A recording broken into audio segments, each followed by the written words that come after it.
Ассаламу алейкум, агайын тугандар. Саламатсыздарбы, достор, урматтуу коллегалар. Биз эгемендүү Кыргыз өлкөсүнүн жарандары жананын башка мамлекеттеги талапташтарыбыз. Биз Кыргызстандагы мыйзамсыздыктан, коррупциядан, жөнсөк бийликтен жана эл үчүн иштебеген депутаттардан тажадык. Ошон үчүн биз кыймыл түздүк, элдик эл аралык. Биздин кыймыл Кыргызстанды сактап жана өнүктүрүп кетүүнүн тынччылык жолун элдин колуна берет. Биздин кыймылдын аталышы Кыргызстанды сактоо жана өнүктүрүү, элдик эл аралык коомдук саясий кыймылы. Коомдук саясий кыймылдын толук аталышы Кыргызстанды сактоо жана өнүктүрүү. Кыймылдын кыскача аталышы Кыргыз жери. Кыймылдын орус тилинде аталышы сохранение и развитие Кыргызстана. Кыймылдын англис тилинде аталышы Safe and Development of Kyrgyzstan. Бул жерде сиздер көрүп турасыздар биздин адрестерди Facebook'тагы жана YouTube'тагы.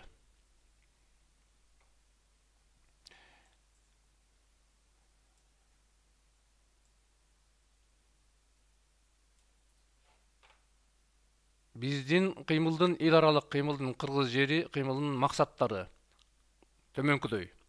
Биринчи, Кыргыз мамлекетинин эгемендүүлүгүн сактап калуу жана өнүктүрүү балдарыбызга жаркын келечек. Экинчи, бийликтин бардык бутактарына таза эл үчүн иштеген патриот жарандарды алып келүү жана мыйзамдуулукту калыбына келтирүү. Кредит маселесин чечүү. Үчүнчү, Россияда, Туркияда жана башка чет мамлекеттердеги кыргыз жарандарынын укуктарын коргоо. Төртүнчү, Кыргызстандагы саясий туткундарды түрмөдөн шак чыгаруу, бошотуу. Бешинчи максат, жарандын кызыкчылыгы, анын ден соолугу жана бакубат жашоосу. Алтынчы максат, бул ишкерликке мүмкүнчүлүк, социалдык коргоо, жакшы инфраструктура жана экологиялык жагымдуу таза айлана чөйрө. Жетинчи максатыбыз мектептеги, ортоңку жана жогорку окуу жайларындагы окутуунун сапатын калыбына келтирүү кайра жана өркүндөтүү, акыйкаттуу укук коргоо органдары, заманбап экономикасы, айыл чарбасы жана санариптештирүү. Ушундай эми максаттарды ишке ашыруу үчүн механизмдер керек. Жолдор керек, жана принциптер керек. Жөн эле сөз айтып койгондо болбойт. 30 жылдан бери эле жана биздин кээ бир депутаттар кайталап эле 5 жылда улам бир аз бир-эки тамгасын алып коюп, ошо боюнча жыйынтык чыкпагандай. Ушул биздин Кыргыз жери кыймылынын 7 максатын Кыргызстанды 30 жылдан бери батып калган састан сууруп чыгарып, жакшы мамлекет кылуу, өркүндөткөн экономика, жакшы айыл чарба, билимдин сапатын жогорулатуу үчүн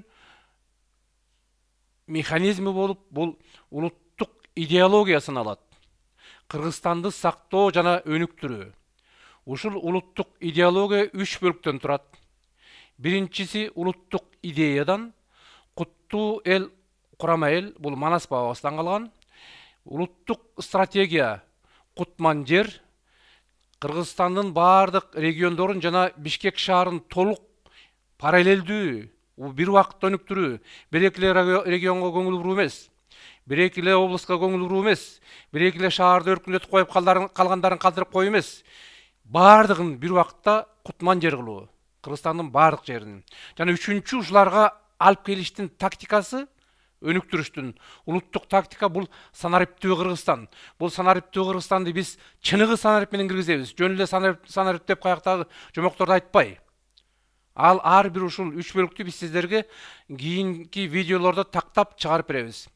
Улуттук идеологиянын тамырлары жана өзөгү болуп саналышат. Бул биздин Манас бабабыздын, Барсбек Кагандын жана Аттила Батырдын кыргыз элин курама эл, куттуу эл кылып Азия жана Европа элдеринен түзүлөрү. Барсбек Кагандын кыргыз каганатын, империясын бир убакта Борбор Азияда жана Сибирде орнотуусу.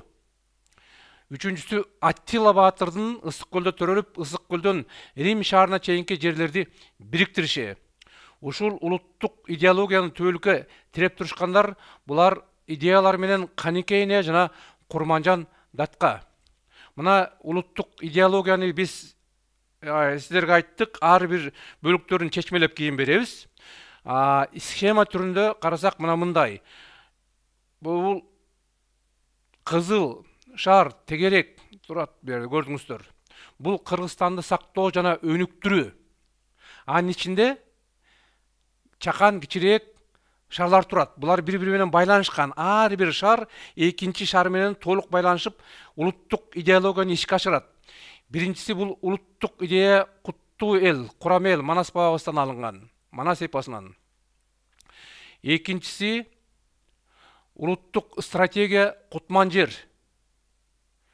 Үчүнчүсү улуттук тактика бул санариптүү Кыргызстан, чыныгы санарипти киргизүү. Биз бул жөнүндө дагы толук айтып беребиз. Жана ушул 3 шарды толуктай турган кийин биздин патриот эл үчүн таза иштеген адамдар келсе, депутат болуп, алар биз сунуш кылган санариптүү конституцияны кабыл алышат. Мына ушул тегеректи бекем кылып кармап турган, тирөөч болуп турган бул фундамент.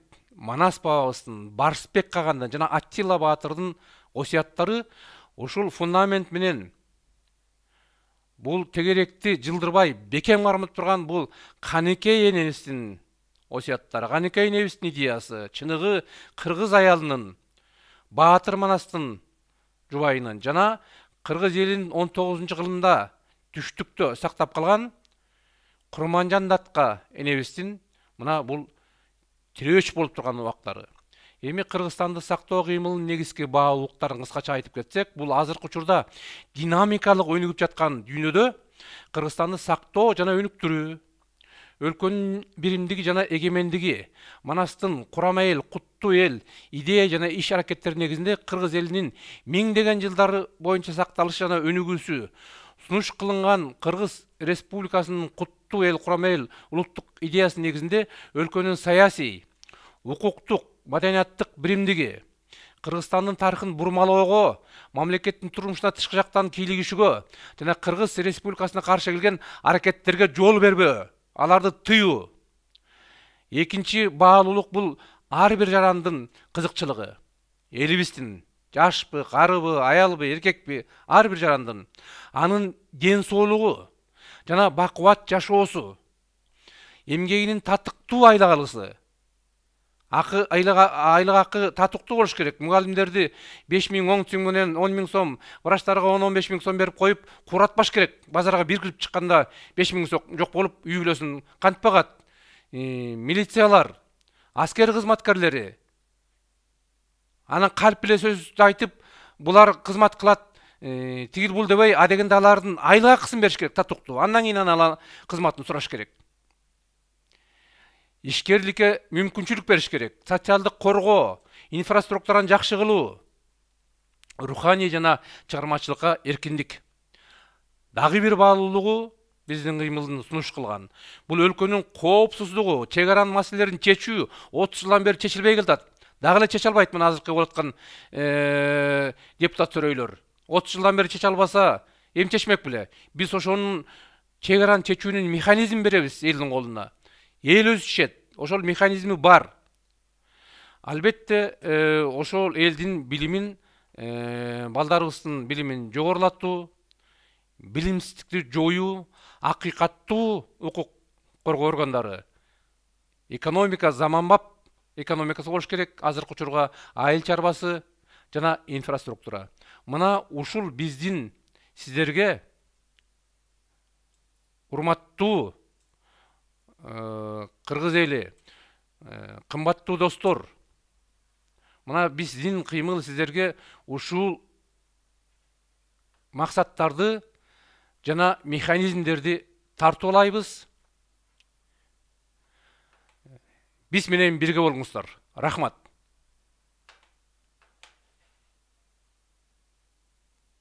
Жакшы калыңыздар.